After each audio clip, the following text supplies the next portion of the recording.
Hi, welcome to Surviving Motherhood. Okay, I know I've told you before about instances when God has gotten all up in my details, and I really do love that. Oh, He's done it again, and it is so beautiful. I just finished the study that I was doing with the ladies at work. We went through the Jennifer Rothschild thing, and that was really good. And I had to pick a new one. And I thought it was kind of random, all right? I picked a study called Anointed, Transformed, Redeemed. And really the reason I chose it was because I greatly respect the teachers. It's Priscilla Shire, Beth Moore, and Kay Arthur. And I thought, those women are good Bible teachers. This will be a great study for us to do. All right, let's do it. And honestly, that's all the thought, really, that I put into it, but God knew. First week of the study, I come across this question from Priscilla Shire. She says, what is one thing in your life right now that you feel most ill-equipped to handle? I thought, oh my word. How did she know? Well, it's because God knew. That was so easy for me to answer that question. The thing that I feel most ill-equipped to handle is raising a 16-year-old boy. And then she says, why? Well, duh, because I've never done this before. I don't know what I'm doing. It's hard. I don't feel equipped for it. And then we go on in this study to learn about the fact that God establishes us. He equips us and makes us ready to do the thing He has called us to do. And in case you don't believe that, there are a few examples from the Bible. In 1 Kings 3, you'll read the story about Solomon. Solomon was David's son, and he was made king after David, and it sounds like a great honor, doesn't it?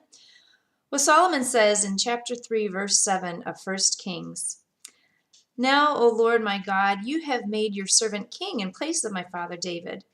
But I am only a little child and do not know how to carry out my duties. Your servant is here among the people you have chosen, a great people, too numerous to count or number.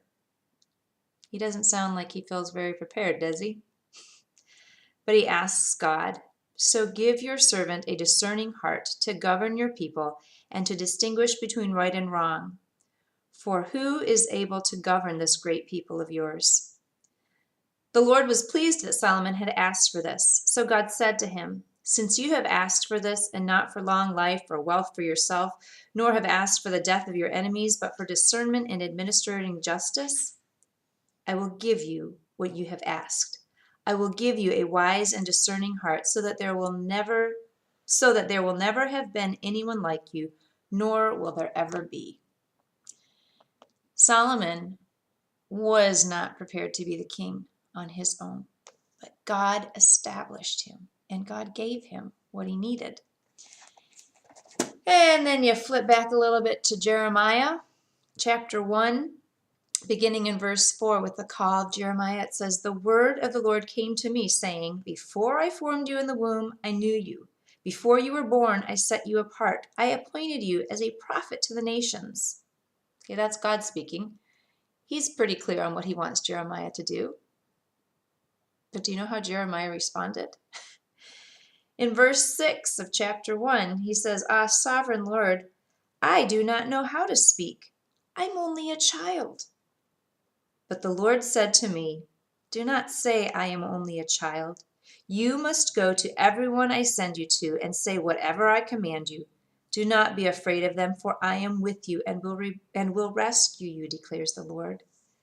Then the Lord reached out his hand and touched my mouth and said to me, now I have put my words in your mouth. See, today I appoint you over nations and kingdoms to uproot and tear down, to destroy and overthrow, to build and to plant. And you can go to Exodus chapter 3 and read about Moses and how he objected to God's call on his life, but how God equipped him. And I read those, and I don't all of a sudden know everything I need to know to be a mother to this teenage boy of mine. But I am reminded that the God of the universe equips us when he calls us to something.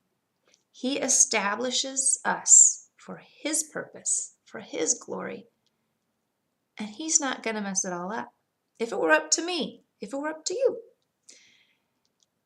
we would mess it up. But God is the ultimate control. He has got it. He knows what he's doing.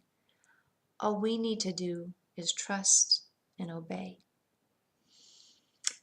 Lord, help me, help us to be faithful.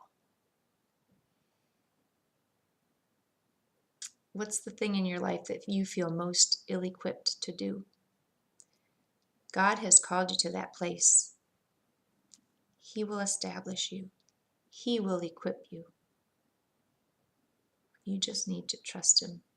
Be faithful. Okay. Go now. Have a wonderful, Jesus-full day.